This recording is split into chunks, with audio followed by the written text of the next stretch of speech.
Good evening, and welcome to the fastest few minutes in sports. I'm your host, Brian Mathis, and I'm coming to you from the newest and most fabulous Irish bar in all of Indianapolis, the Madre Dub, here in the basement of Irene and Steve Lewis's house. Great decorations. I don't know what this cost to put a toucan with a hurl up there, but it looks absolutely gorgeous. Let's hop into everything that's going on in the Indianapolis GAA this past weekend, the busiest weekend in the Indianapolis GAA history. We had more than 12 matches in 48 hours. Let's hop on to the Sunday games right away. We see Good Earth versus Claddagh. We see Good Earth winning that game.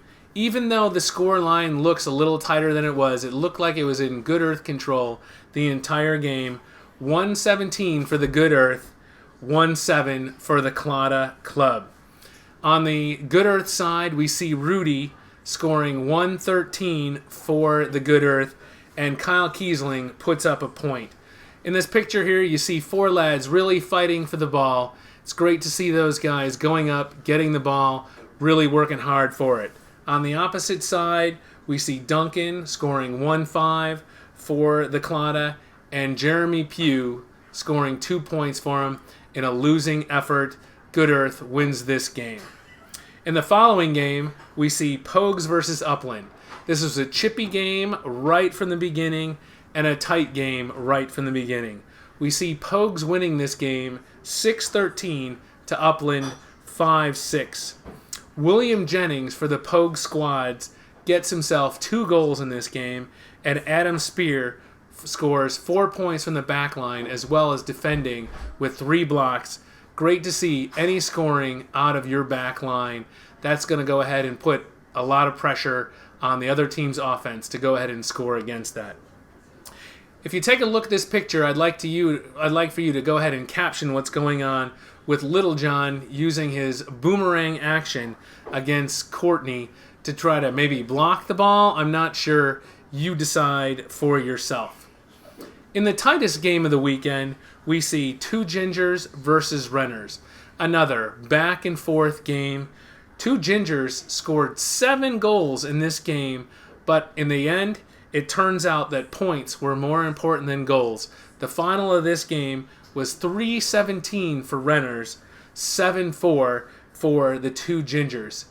Handy James Cody scored the game-winning point at the end of the game off a 65 to go ahead and give this to the Renners squad. Jeremy Fagan did a great job for the Two Gingers. He continues his goal-scoring rampage, scoring 4 goals and 2 points for the Two Gingers squad. On a winning effort, we see Handy James Cody going ahead and scoring 2 goals and 10 points for the Renners squad, and Pat Funk putting in 3 points from the back line. Terrific effort for the Renners squad. They've been down for the past couple of weeks. This is a big win for those lads. And finally, a game near and dear to my heart, but I knew was going to end up in a walkover, was Connors versus Health Source. We see Connors winning 320 to 2-7. The first half was not even a matchup for the Connors squad. They went ahead by 3 goals and 10 points in the first half. The Health Source squad put up a spirited effort in the second half, scoring 2 goals, but just not near enough to beat up that Connors squad. In a losing effort, we see Mark Lozier scoring 4 points and Reed Smith doing double duty. First half, he played goal and did a great job. Then he moved himself up to the full forward line and scored a goal, doing double duty for the Health Source in a losing effort. On the opposite side, the Church Haydar Reardon train cannot be derailed at this point in time. They scored 3-11 between the 3 of them, and likely they pulled up the second half just to make it a little more even. Just a great effort by that Connors squad. Right now, they can't be beat. It's never good when you take a look at the photos of this action to see all the photos in front of the Health Source squad.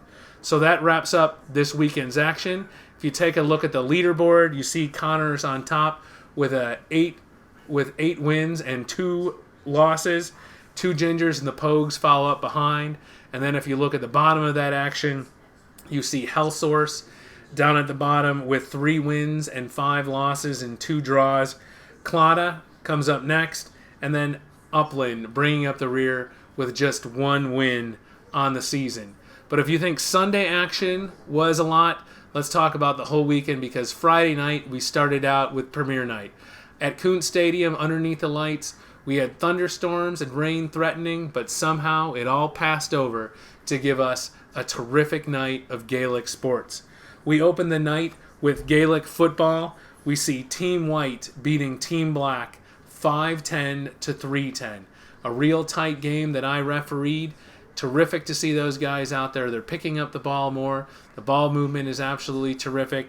Here's a great picture of Paul Flynn showing off his strong leg, kicking for a point. Following up the football, we see Camogie, a terrific cracking match. These ladies are really hitting their stride.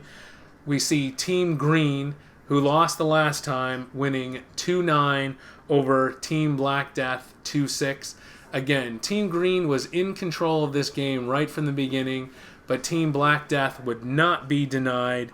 We see them scoring a couple of points and a goal at the end to make it close, but Team Green holds on for a big win for them.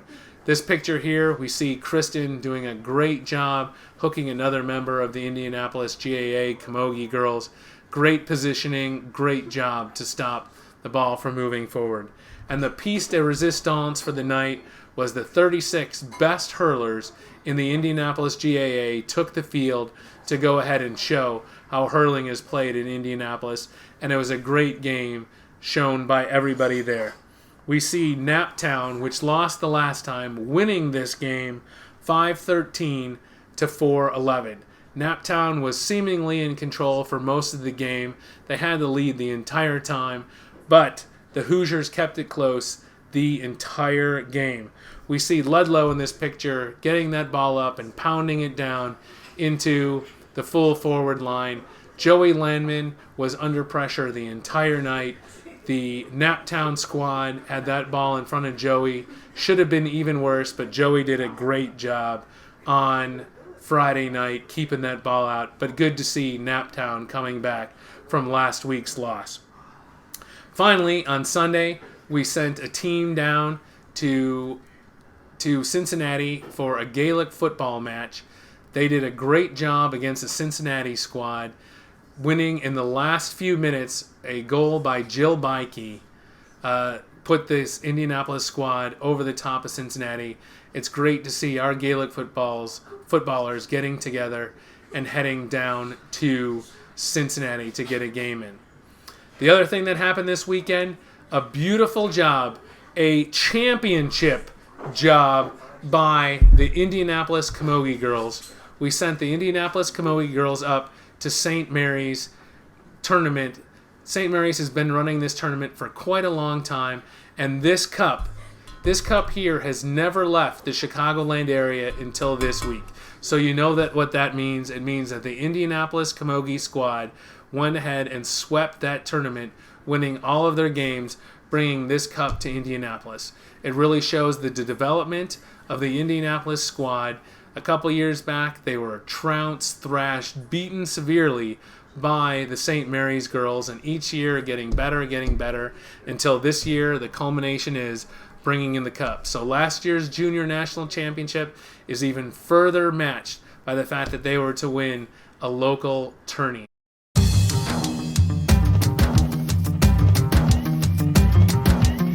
Clean playing. I have to tell you that not only against St. Mary's, which again, we have to say this a lot, is a senior national championship team, but against Milwaukee and against St. Louis, it was so pretty.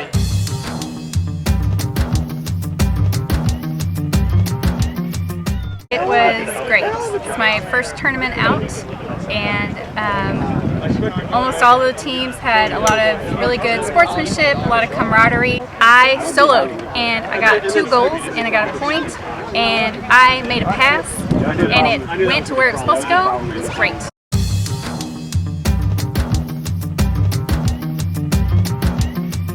So a great game and a great tournament by our girls, beating the St. Mary's squad, the Milwaukee squad, and the St. Louis squad, bringing a cup home and making Indianapolis proud.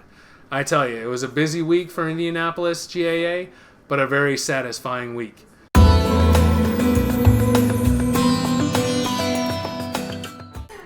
It's now time for the Swami. This is the part of the show where we go ahead and predict next week's results. If you notice, by the way, I have a new jersey on this week. This is actually the first competition jersey of the Indianapolis GAA. We went ahead and used this jersey for the first time in Chicago for our national championship bid there.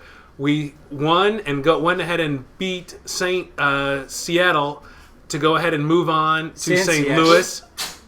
St. Seattle. Are you paying attention? Yes, I am. We went ahead and beat Seattle and then moved on to St. Louis. At the St. Louis game, we ended up that game in a draw. We ended up losing that game in overtime. But this is the first competition jersey of the Indianapolis GAA, and I'm proud to wear it.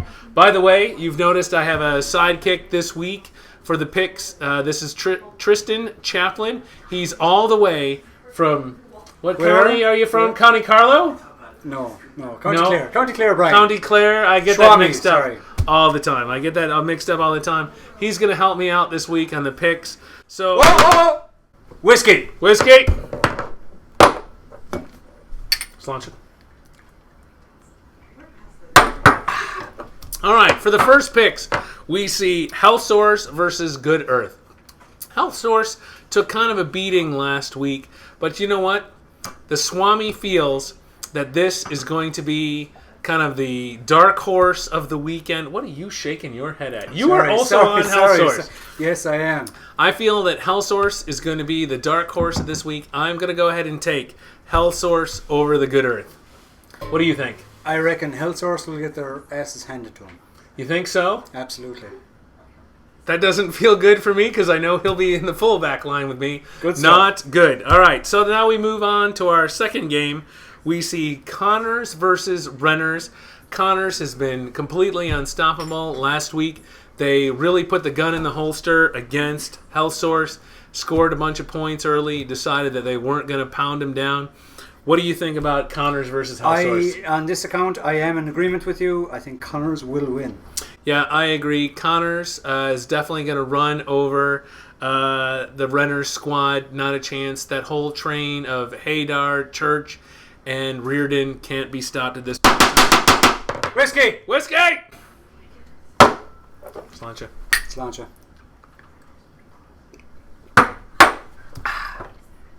Our next game, we find Two Gingers versus Pogues. Two Gingers. Last week, they had a real setback last week, losing in the last few minutes. I don't really know how that happened. I was away. I didn't get to watch that. They scored 7 goals and still ended up not winning that game. What do you think about this game? I actually reckon Pogues is going to win this one, being honest about it. If you take a look at the jewel on my head, it says Swami is going to go ahead and pick Two Gingers. So we're going to go ahead and diverge on this one. Yep, absolutely. Yet again, I pick Two Gingers. My good friend here, Pogues. Yep. I think you're wrong. Indeed. So we'll go on for that. What do you think? Again, Pogues. Oh, I know, but what do you think about that? Oh, whiskey! All right, one more. Come on. I'll warn you again for using foul language. I didn't. I Swami. I nearly did. I believe you did. I nearly did. I believe you did. So finally, we see Upland versus Claddagh. Now, Upland, again, last week had a real chippy sort of game. Claddagh, even though the scoreline looked a little bit closer, that game was well in Good Earth's control. So Upland versus Claddagh, and these guys are sort of at the lower end of the rankings right now. What do you have with Upland versus Claddagh? Actually, I'm going to have a change of heart here. I was initially going to go for Claddagh here on this, but I think on the back of last week's display, the crowd does not. I think Upland are going to bring it this week, and they're going to go for the win. You think Upland is going to go ahead and do that for the week? I do indeed. You are in the bar owned by Steve Lewis, who is an Upland player, so I can see maybe a little bit of favoritism, but at the same time, I think he's right. I'm going to go ahead and take Upland in a win over Claddagh. I know that Owen is going to be out next week. I think it's going to be a tough time, and Upland has been so close week after week after week. I think it's their turn to go ahead and take it on. So, by the way, the Swami has been in the past few weeks. Last week I was 3 for 4. That's not so bad. In the past 4 weeks, I am 12, 3, and 1. I think that's brilliant work. It's still not beaten Sarah Saft yet, but I'm creeping up on her. I think the Swami is going to go ahead and retain his bottle of whiskey for himself as opposed to giving it away. And you know what? Thank you, Tristan. I really appreciate you coming on the show. You've added a whole lot of entertainment into here, but I think you're wrong on some of your picks. And we'll see you on the pitch. Whiskey!